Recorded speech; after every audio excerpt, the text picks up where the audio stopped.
Hello students, hope you all are doing well. See, previously આપણે utility એનાલિસિસની અંદર ઘણી બધી વસ્તુ ડિસ્કસ કરી, meaning as well as utilities, not usefulness, utility is not pleasure, not satisfaction, as well as એ વસ્તુ પણ જોઈ કે એ સબ્જેક્ટિવ ને રિલેટિવ છે.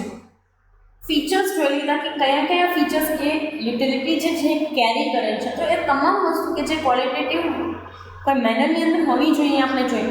અધર દેન દેટ અસમ્પશન પણ જોઈ લીધી કે ભાઈ યુટિલિટીને આપણે મેઝર પણ કરશું, આગળ જઈને એને ક્વોન્ટિટીના ટર્મ્સમાં પણ ગોઠવશું અને એ વસ્તુ પોતે ઇન્ડિપેન્ડન્ટ છે એવું આપણે કહી દીધું. અને પૈસાની જે યુટિલિટી છે એ હંમેશા કોન્સ્ટન્ટ રહે છે. માર્જિનલ યુટિલિટી પૈસાની હંમેશા કોન્સ્ટન્ટ રહે છે એવું આ લોકો કહેવા માંગે છે, but ultimately it is not constant હોય, બરાબર. It is ever changing thing. Fine, તમે એક માર્જિનલ યુટિલિટીનો સીધો સાધો મિનિંગ કે એક યુનિટનો વધારો કરવાથી મળતું સેટિસ્ફેક્શન, બટ આપણને ક્યારેય એક યુનિટના વધારાથી સેટિસ્ફેક્શન મળતું નથી, બરાબર. તો સ્ટીવોની અનુભૂતિ થતી નથી. પૈસા તમને કોઈ 50 રૂપિયા વધારે આપે તો ન થાય, તમને વધારે ન જ લાગે. 500ની અંદર 50 નાખો તો વધારે ન લાગે, 500ની અંદર 500 નાખો તો વધારે લાગે કદાચ. Fine, so it is not always constant. Fine, but તમને અસમ્પશનની અંદર કહી દીધું, so we can go for it. અને આ પૂર્વધારણાઓ સાથે જ આપણે આગળના દરેક ટોપિકને સ્ટડી કરીશું. Now one of the most important and interesting concept, બરાબર. હવે જેટલા બી કન્સેપ્ટ આવશે, total utility, marginal utility, diminishing marginal utility કે equi marginal or consumer surplus, fine, આ બધા કન્સેપ્ટ બહુ ઇન્ટરેસ્ટિંગ છે. And you can, if you do have business, your father is carrying one business activity, you can apply those concept into that particular thing. તમે આ કન્સેપ્ટને એ વસ્તુની અંદર apply પણ કરી શકશો. Fine, so it is completely interesting and practical one. તમે પ્રેક્ટિકાલિટીની અંદર જોશો તો બી આવું જ છે અને થિયોરિટિકલી પણ આ જ છે. Fine, late us see what they want us to understand. Fine, difference between total utility and marginal utility. Difference પણ તમે કહી શકો ને બંનેના મિનિંગ પણ આપેલા છે, બરાબર. અને મિનિંગને તમને આ એક ટેબ્યુલર ફોર્મેટની અંદર આપેલું છે, જેમાંથી આપણે જોશું કે ટેબલની અંદર શું કહેવા માંગે છે. ફાઇન, જોઈ લઈએ. પહેલાં તમે ટોટલ યુટિલિટીનું મિનિંગ આપેલું છે. Total utility means the utility gained by consumer from the consumption of given commodity. તમે એક વસ્તુ જે છે તમારી પાસે છે અને એને કન્ઝ્યુમ કરો છો, that is also total utility. તમને 5 વસ્તુ છે તમારી પાસે ને પાંચેયને વારાફરતી કન્ઝ્યુમ કરવાથી તમને જેટલી પણ યુટિલિટી ભેગી થશે, that is known as the total utility. બહુ સીધી સાદી મેનરની અંદર સમજાવી દઉં છું. તમારી પ્લેટની અંદર એક રોટલી છે અને એ એક રોટલી કન્ઝ્યુમ કરો છો, હવે તમારી પાસે બીજી રોટલી જ નથી, પૂરું થઈ ગયું. તો અત્યારે તમારી ટોટલ યુટિલિટી બનશે શું? તો કે સિમ્પલી એક રોટલી જેટલી, બરાબર. માની લો કે એક રોટલીમાંથી તમને 100 ગ્રામ જે છે એ કંઈ પણ અથવા તો 100 જેટલી તમને એનર્જી જનરેટ થાય છે, 100 યુનિટ્સ જેટલી એનર્જી, તો 100 યુનિટ્સ. ફાઇન, બટ તમારી પ્લેટની અંદર 5 રોટલી હતી ને પાંચેયને તમે વારાફરતી કન્ઝ્યુમ કરી લીધા પછી તમને 600 ગ્રામ જેટલી અથવા તો 600 યુનિટ જેટલી એનર્જી ફીલ થાય છે. That becomes your total utility. પછી ભલે એમાં પહેલી રોટલીની 100 યુનિટ હોય કે બીજી રોટલીના 50 જ હોય ને ત્રીજીના 200, that is the another thing, that is the totally another thing. But તમારી ટોટલ યુટિલિટી બનશે 600 યુનિટ્સ અથવા તો 600 gram. So that is the thing કે ભાઈ total utility means the total utility gain by consumer from consumption of given commodity. Given commodity એટલે અત્યારે પ્લેટમાં એક રોટલી છે તો એના પ્રમાણેની જ તમારી ટોટલ યુટિલિટી બનશે. 5 રોટલી છે તો એ પ્રમાણેની, 10 છે તો એ પ્રમાણે. ફાઇન, સો એ મેથડની અંદર તમને કીધું છે કે from the consumption of given commodity જેટલી વસ્તુ છે એની. હવે સી એક્ઝામ્પલની અંદર તમને કહે છે કે for example the consumer has 6 apples. Consumer પાસે 6 એપલ છે. From the first apple he gets 10 unit of utility. અહીંયા તમને આઈડિયા આવી ગયો કે આપણી અઝમ્પશન જે છે એને શું કામ લીધી? તો કે હા, તો કે યુટિલિટી મસ્ટ બી ક્વોન્ટિફિએબલ. અહીંયા 10 યુનિટમાં એ લોકો મેઝર કરે છે, મેઝરમેન્ટ ટાઈપ. 10 યુનિટમાં જે છે એક એપલ લેવાથી 10 યુનિટ જેટલું સેટિસ્ફેક્શન મળે છે. અથવા તો 10 યુનિટ જેટલું તો સ્ટીલનું મળે છે. જોઈ લઈએ આગળ શું કહે છે. તો કે from the first apple he gets 10 units of utility. 10 unit મળ્યા યુટિલિટીમાં. From the second it is 8 units, બીજામાંથી 8 યુનિટ મળ્યા. From the third it is 5 unit, ત્રીજામાંથી 5 યુનિટ મળ્યા.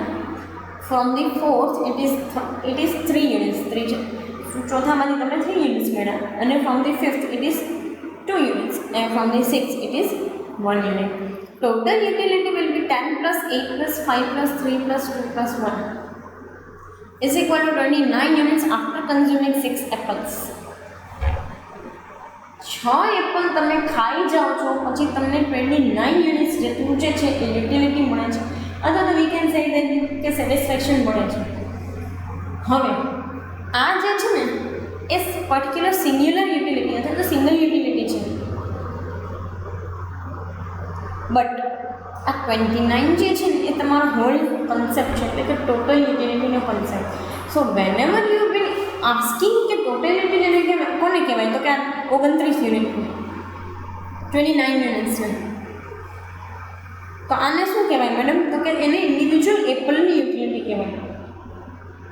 ઇન્ડિવિજ્યુઅલ કન્ઝમ્પશનની યુટિલિટી છે અને ઇન્ડિવિજ્યુઅલ કન્ઝમ્પશનનું સમેશન જ ટોટલ યુટિલિટીને બનાવે છે. બરાબર, એને તમે સરવાળો કરો છો ત્યારે ટોટલ યુટિલિટી બને છે. સો whenever you have been asking that કે ભાઈ તમારે કોને ટોટલ યુટિલિટી કેવી, તો આ 29 બરાબર છે, એના અકોર્ડિંગ ટુ તમારે જવાનું છે. હવે તમને એવું ક્વેશ્ચન થાય કે મેડમ કેમ માર્જિનલ યુટિલિટી ટોટલ યુટિલિટીને કનેક્ટેડ કન્સેપ્ટ બતાવ્યો. Let us see why. તો જુઓ, the marginal utility means additional unit from the commodity that gives utility. Marginal utility એને કહેવાય કે જેમાં તમે એડિશનલ યુનિટનું કન્ઝમ્પશન કરો છો પછી તમને જે યુટિલિટી કે સેટિસ્ફેક્શન ગેઇન થાય છે. માની લો કે મેં 2 સફરજન ખાધા અને અહીંયા જોઈ લઈએ કે 2 સફરજન પછી 18 જેટલી યુટિલિટી હતી. હવે હું ત્રીજું સફરજન કન્ઝ્યુમ કરું છું તો ત્રીજામાંથી મને 5 મળે છે. So what is the marginal utility? Marginal utility is simply 5 units. Marginal utility is simply 5 units, nothing more than that. બરાબર, જોઈ લઈએ. This utility is added in total utility. અત્યાર સુધી મારી ટોટલ યુટિલિટી 18 જ હતી. હા, હવે એમાં માર્જિનલ યુટિલિટી 5 યુનિટ હું નાખું છું તો હવે ટોટલ યુટિલિટી કેટલી બને, તો કે 23.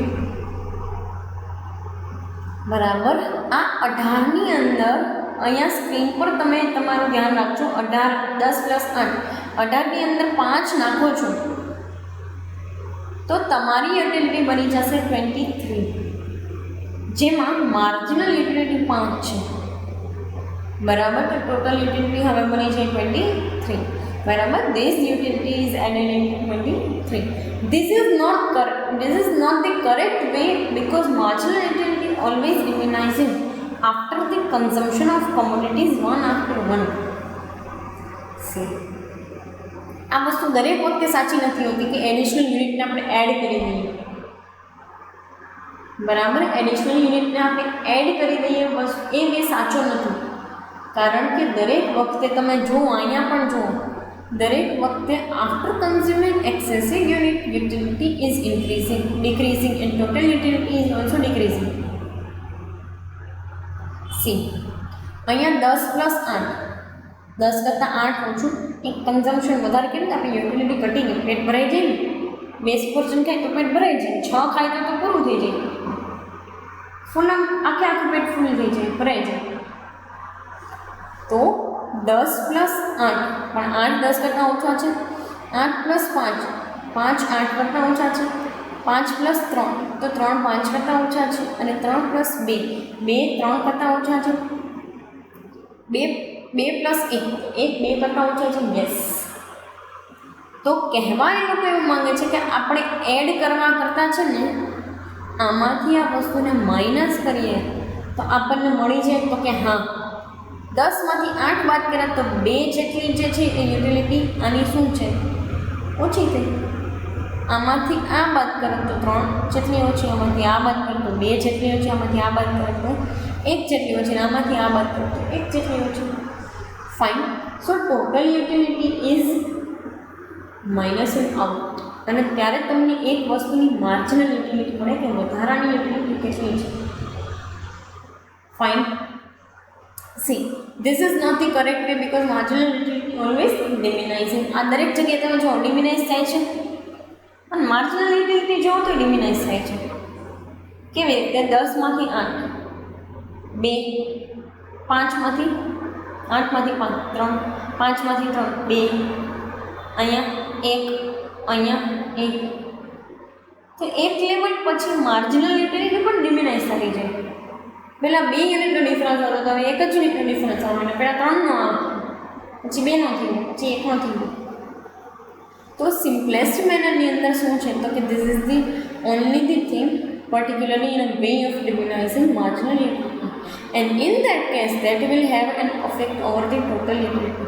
અને the total utility ની અંદર effect આવે જ છે. જો તમે અહીંયા 8 થઈ ગયા, 5, 3, 2, 1. Fine. So in that manner જે છે એ યુટિલિટીને આ લોકોએ બતાવેલું છે. જોઈ લઈએ. C now C the following example અને પછી એના નીચે તમને એક્સપ્લેનેશન આપ્યું છે એ પણ જોઈ લઈએ. એક્ઝામ્પલની અંદર આપણે કીધું છે કે 1 થી 7 યુનિટ એ લોકો છે ને કન્ઝ્યુમ કરે છે. 1 થી 7 યુનિટ. બરાબર. Now we can see that the total utility marginal utility તમને આપેલી છે.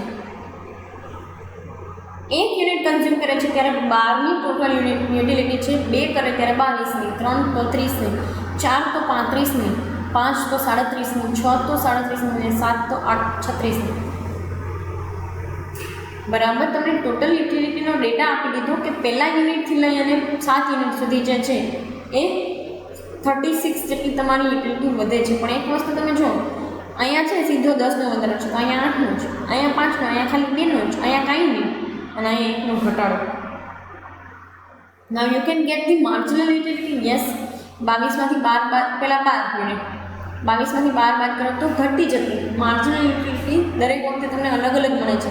22 યુનિટ કન્ઝ્યુમ કર્યા વધારાના તો તમારી યુટિલિટી તમને 10 જેટલી વધારે મળી એડિશનલ. 30માંથી 22 બાદ કર્યા તો 8 જેટલી એડિશનલ. 35માંથી 30 બાદ કર્યા તો 5 જેટલી એડિશનલ. અને 37માંથી 35 બાદ કર્યા તો 2 જેટલી. 37ની 37ને જ યુટિલિટી રહી તો 0 જેટલી. અને 37માંથી 36 થઈ ગયા તો -1 જેટલી. ફાઇન. હવે તમે આ જે કાંઈ પણ તમે અહીંયા જુઓ છો ટેબલ, આ ટેબ્યુલર ફોર્મેટની અંદર તમને એક વસ્તુ જોવા મળે. શું તો કે સી 12, 22, 30, 35, 37, 37 અને 36. બરાબર. આ વેની અંદર ટોટલ યુટિલિટી થતી હતી, એમાંથી તમે આ દરેક વસ્તુને માઇનસ કરતા જાઓ છો, તો તમને હવે આ માર્જિનલ યુટિલિટી મળી. તો કે હા, but you can see that with the every consumption utility is decreasing, even total utility and marginal utility, and at the peak consumption marginal utility even becomes 0. જ્યારે આ છે ને ઘટતી જાય તો ઘટે છે, માર્જિનલ યુટિલિટી 0 થઈ ગઈ. હવે તમે આમાંથી યુટિલિટી મળતી જ નથી, એનો મતલબ એવો થઈ ગયો. 37ના લેવલ પછી 36ના કન્ઝમ્પશન પછી તમને આમાંથી એક પણ પ્રકારની યુટિલિટી મળતી છે નહીં. અને જો તમે આને કન્ઝ્યુમ કરો છો તો યુટિલિટી ઘટે છે. એ જ વસ્તુ અહીંયા આપેલી છે. જોઈ લઈએ. ઇન્ટરરિલેશનશિપ આપી છે કે when we consume more and more units of commodity total utility initial લેવલે ઇન્ક્રીઝ થાય છે એન્ડ ધેન ઇટ ડિક્રીઝિસ. ક્યાં? અહીંયા 6 અને 7માં યુનિટ. બરાબર. Late us C. When we consume more and more units of commodity, total utility increases. Total utility વધે છે. It increases up to certain point. એક લેવલ સુધી વધે છે. Then it starts to fall. પછી એ ઘટવા માંડે છે. In this table up to 5 consumption, the total utility is increasing. જોઈ શકો છો તમે અહીંયા સુધી તો વધી જ છે. But then at 7 units it start to fall. અહીંયાથી જ 7થમાં યુનિટથી જ એ ઘટવાનું સ્ટાર્ટ કરી દે છે. Fine. You can see those things. શું કામ? તો કે અહીંયા આપણું લેવલ જે છે ને સેટિસ્ફેક્શન ફૂલ સેટિસ્ફેક્શન આપણને થઈ ગયું છે, ફૂલ એકદમ at a peak level satisfaction. Fine. See next તમે કીધું છે marginal utility starts to fall from the second unit. Marginal utility અહીંથી જ ઘટવાની ચાલુ થઈ જાય છે. At each consumption it diminishes and reaches up to 0. દરેક કન્ઝમ્પશન પછી એ છે ને ઘટે છે એન્ડ એટલા 0 એ પહોંચી જાય છે. ફાઇન. હવે શું કહે છે દેન ઇટ બીકમ્સ નેગેટિવ. આના પછી તો નેગેટિવ થઈ જાય. અહીંયા પહોંચી ગયા ને પછી નેગેટિવ થઈ ગઈ. શું કામ? અહીંયા તમને છે ને અત્યાર સુધી તો તમે એક કન્ઝમ્પશન કરતા હતા ને તો તમારી ભૂખ સંતોષાતી હતી. અહીંયા તમારી ભૂખ છે ને પૂરેપૂરી સંતોષાઈ ગઈ છે, પૂરું થઈ ગયું. It reaches up to 0. 0ની અંદર પહોંચી ગયું. Fine. See then it becomes negative. અને ત્યાં જે નેગેટિવ થઈ ગયું, પૂરું થઈ ગયું. ફાઇન. હવે શું કહે છે as seen in the above table after the consumption of units 5 units at 6th unit it becomes 0 and at the 7th unit it becomes negative. અહીંયા સુધી તમે જુઓ 37 to 37 સુધી જ રહે છે તો તમારી માર્જિનલ યુટિલિટી 0 થઈ ગઈ. હવે પૂરેપૂરી તમારી ભૂખ સંતોષાઈ ગઈ. એક પણ પ્રકારનું હવે તમે એમ કહો ને કે ભાઈ હવે પેટમાં એક દાણો નહીં જાય. કેમ? સંપૂર્ણ તમારી ભૂખ સંતોષાઈ ગઈ છે after consuming the 6 apples or 7 apples.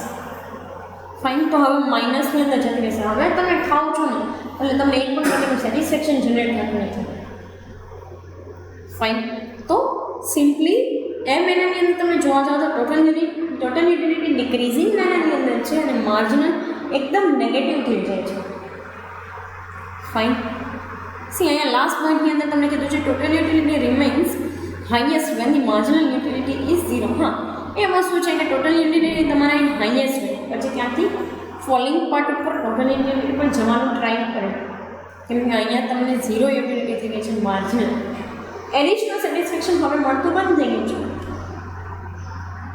બરાબર છે. તો અહીંયા એ ટોટલ યુટિલિટી હાઈએસ્ટ હશે. Fine. When marginal utility becomes 0 the total utility remains constant and then it becomes negative. See total યુટિલિટીની અંદર પણ તમે જોઈ શકો છો એક વસ્તુ કે અહીંયા સુધી છે ને હાઈએસ્ટ રહે છે 37 એટલે કે 6 યુનિટના કન્ઝમ્પશન સુધી હાઈએસ્ટ રહે છે. But after that it will become constant or started diminishing. અહીંયા 37માં કોન્સ્ટન્ટ હતું. હા, 37 બંને 5માં અને 6 છઠ્ઠા યુનિટ સુધી બંનેમાં કોન્સ્ટન્ટ હતું. પછી 7મા યુનિટથી એ પણ નેગેટિવ થવાનું સ્ટાર્ટ થઈ જાય છે ઓર ડિમિનાઇઝ થાય છે. Fine. You can see all those things in particular this table.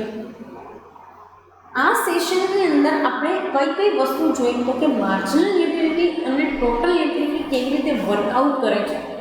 C total utility is the total summation કે એક વસ્તુને કન્ઝ્યુમ કરવાથી તમને કેટલી યુટિલિટી જનરેટ થતી હોય છે. જ્યારે marginal utility is the additional thing કે જેમ જેમ યુનિટ કન્ઝ્યુમ કરતા જાઓ એમ એડિશનલ તમને કેટલું સેટિસ્ફેક્શન જે છે એ જનરેટ થાય છે. બંનેના ઇન્ટરરિલેશનશિપ પણ જોઈ લીધા કે એક વસ્તુ જે છે એ એટ હાઈએસ્ટ લેવલે પહોંચે ત્યારે માર્જિનલ યુટિલિટી 0 થઈ જાય. બરાબર. અહીંયા કોન્સ્ટન્ટ પણ રહે છે ને અહીંયા ટોટલ પણ શું તો કે ડિક્લાઇનિંગ થવાનું સ્ટાર્ટ કરે છે, ડિક્લાઇન થવાનું સ્ટાર્ટ કરે છે.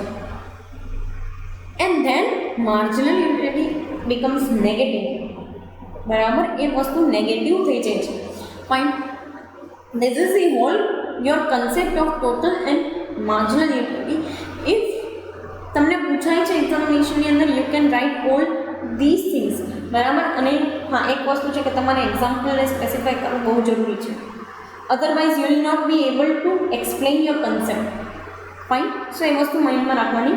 અત્યારે અહીંયા સુધી રાખી. કમિંગ સેશનની અંદર ડિમિનાઇઝિંગ માર્જિનલ યુટિલિટી જે કંઈ પણ છે એનો નિયમ મળશે. Fine. Thank you so much.